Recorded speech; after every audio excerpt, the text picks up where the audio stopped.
All right, we've looked at quite a bit of everything that's inside of our surface area and volume section here. We're getting down to the last couple things. Today's video will be a little shorter probably. We're going to look at introduction to similar solids. The idea behind this one is going to be pretty straightforward. We've looked at similar figures back in Math 2, but we mostly looked at two-dimensional things, mostly triangles. But the logic's going to be basically the same here. And I'm going to go and show you with this first example. I'm not going to write any work down for the most part. I'm just going to see that these things are proportional. And by that I mean this 6 here is double the length of this 3. Well, 8 is double 4. So 8, this height here should be the same proportion to this radius that this height is to this radius. So let's find out. There we go. Looking at this one instead, we're going to see similar things happen, but I'm going to pick the path that's kind of easiest to work with. With a similar figure here, I'm going to see that this 4, this slant, if I double this slant height to get 8 over here, this 10 should have been the result of doubling the length of this here. So half of 10 would just be 5. I hit the right click by accident. There we go. Actually, this is basically the same problem. 4 doubled is 8, so what doubled gives you 10? That's 5. So we're going to fly through some of these early problems on here pretty easily. I don't want to do too crazy. The height of this is 2, which is also double this 1. So double 2 at the base here to get this base would be 4. This is a box that's just twice as large as this box in terms of dimensions. The dimensions are twice as large. All right, these, I know that this 33 is not super neat with the 60, but here the 60 and this 60 are the same, so that means this 33 should be the same as this B value, which is also going to be 33, as I almost typed 22 instead. And so as we look at these, we're just going to fly through the early ones. 6 doubled is 12, so 5 doubled is 10. They use a lot of doubling here. I think they want to just be kind of nice in the early part of the game here. 11 doubled is 22, so 13 doubled is 26. Remember that you can pause any of these problems and take a look at them in a little bit more detail. Okay, finally, now that we've gotten above the SMART score of 55 here, about above 50, we have one that's a little different. I see 45 to 50 and W to 60. That's not as clear to me, maybe. I could see some ways to look at it, so I'm not too upset about it. But I just want to go ahead and set up what I call a proportion. This is where we're going to really see what's going on more. So you can set these up any way you want to within reason. If I want to, I can take this 50 and this 45 and pair them up, and the 60 and the W. Or I can stay within the same figure. I can take 45 and W, pair them up, and the 50 and the 60 and pair them up. And I think that's probably how I would go about this. I like the 50 over 60 part. So the right-hand figure gives me 50 over 60 as a relationship. That will be equal to 45 over W. Now I'm going to rewrite this problem for a moment, because anytime you see zeros at the end like this, 50 divided by 60, these 10s, you can divide these 10s out, and you're left with 5 over 6 equals 45 over W.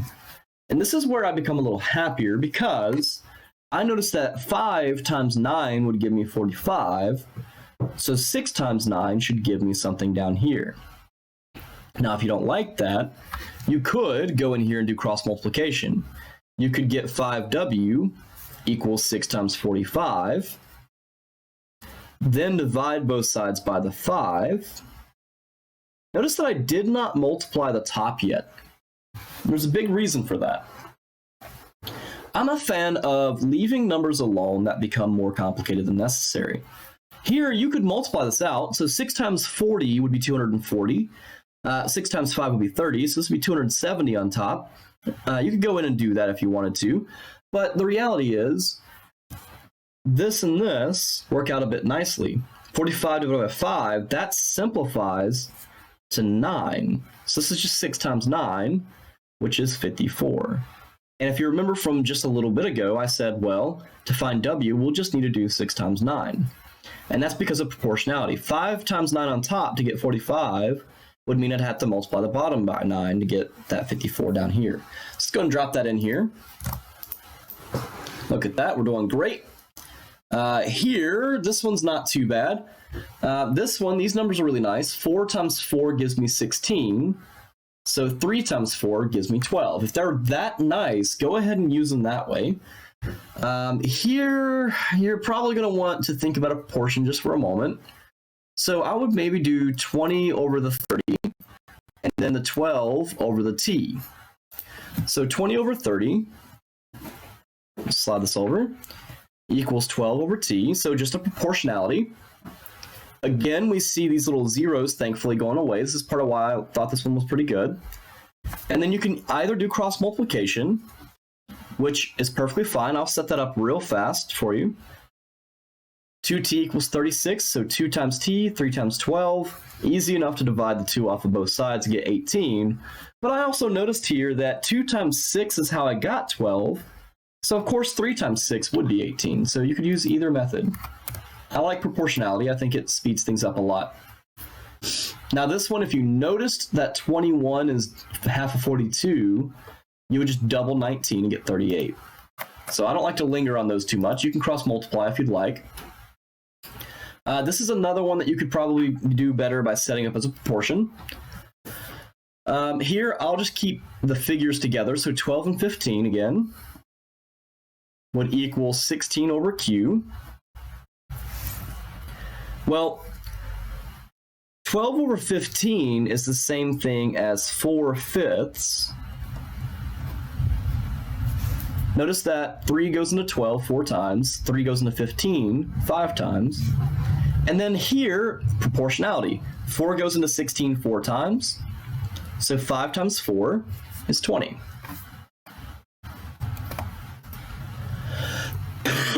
If you didn't like that, cross multiplying would give you 4q equals 5 times 16.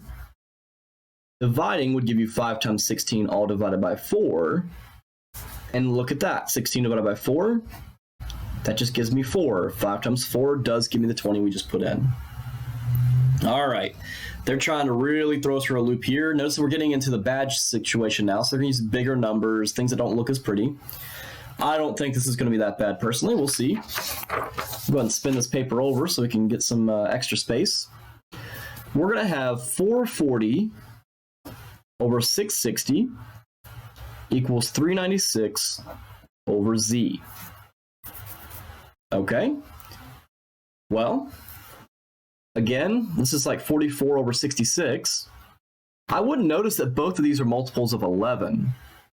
This is 4 over 6, which would reduce to 2/3. Maybe I'll write that over here. This is 4 over 6 because you divide the top and bottom with those 11s. And 4 over 6, both of those are divisible by 2. So this is 2/3. So if I clean this up, this is telling me that this guy here, I'll just leave that on the screen, is equal to 2/3. Now, realistically, with a number as large as 396, I would not be surprised if anybody went to a calculator.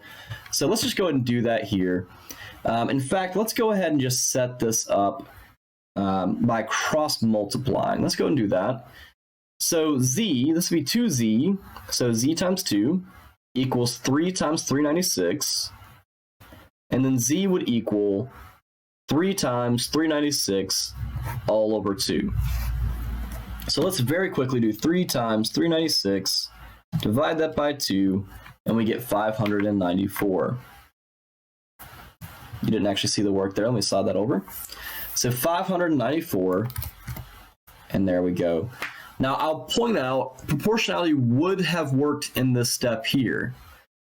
If I had done 396 divided by 2, we would get 198. So 2 times 198 gives me 396. Well, if I multiply 198 by 3, there's that 594 again. So proportionality does work.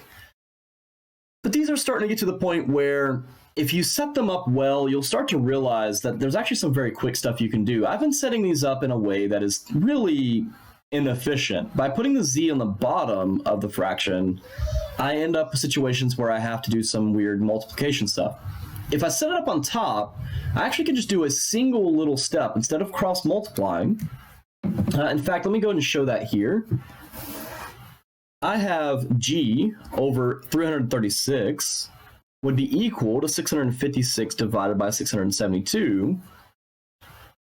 Well, to get g by itself, this is g divided by this. So if I take this and multiply both sides by 336, I can just go ahead and plug that into a calculator. And this is where, as long as you can set these up, you're basically in really good shape to finish these problems out in a very clean and easy way. Notice that there was very little work involved. Even the larger numbers just end up letting me kind of just play around a little bit with the calculator and I'm done. So I want to go ahead and skip some levels. I want to see what the highest tier of this is going to be. So here, they're just giving me decimals. Notice this is still a cube. This is still just 1.12. That doesn't matter. Here, 2.3 is half of 4.6. So I'll just double this 3.25. So that's just 6.5. That's not too big of a deal. All right, terrific. All right, so here's one that's not as neat. Let's follow what I just said a minute ago about how we set these up. Take the variable and write it down first, and then pair it up with whatever you have in that same shape. And then just be careful to line these up. The v is the height, so 6.56 is going to go on top of this one. And 2.87 is going to go on the bottom. Take a second and see how those line up, and then realize that, oh, I just multiply both sides by 3.5. I just right-clicked again. So, real fast, we'll go ahead and find that, but it looks like, based on this, that we're about to enter the challenge zone, and that's probably not going to be anything too crazy, but let's just see if they do anything interesting. It looks like 8. That's really nice. Let me go and make sure that I typed everything in correctly. I did 6.56 divided by 2.87, and that's going to correspond to the 8. Yeah, okay. So 8. All right, excellent. Challenge zone. Let's see if we're actually challenged here. All right, it gives me this shape here. It gives me the height of the figure and the height here. This really looks like just the same stuff. So over here, I go, okay, my variable I'm looking for is f, and that's being compared to 1.84. Well, f is is the length of this base, so the 2.4 should go on top, and then that's over 2.3. Once you have it set up, you go, well, this is division, so we're going to multiply it to this side. And then you just go to your handy-dandy calculator and go, well, 2.4 divided by 2.3. And then I'm going to multiply that by 1.84. You could plug that all in at the same time. I'm just playing it careful to make sure I don't type something in wrong. And at this point, I'm going to have to go ahead and say that the challenge zone looks like it's the same stuff as before. The only difference is the numbers have decimals involved, and that could cause some people a little bit of confusion. In fact, if you get to the point where you're setting these up really well, like here, I know that G will be on top, so the 14.4 should be on top. If you know the process, you get really comfortable with it, you can start actually just doing these in the calculator without even writing anything down. If you get to that point, then you've pretty well mastered this. Your SMART score is not always reflective of mastery to this extent that I would like, because this problem, for example, this is in the challenge zone, but notice it's just a cube. They're the same, so these are the same. So don't be fooled by challenge zone. Don't let it make it sound like it's something more difficult than it actually is. I can sit here all day and just work these things out and not really strain my brain much at all. The biggest mistakes you're going to see are plugging things into the calculator wrong, misreading a problem, accidentally flipping a fraction that you shouldn't. I mean, there's not much else to it. So I'll do one last one here in the calculator this way. I'm seeing A should be on top, so 34.2 is on top. And then we're always going to multiply by the other thing in the first figure that you worked with. And here we go, 27.36. And we're going to call that the note to end this thing on.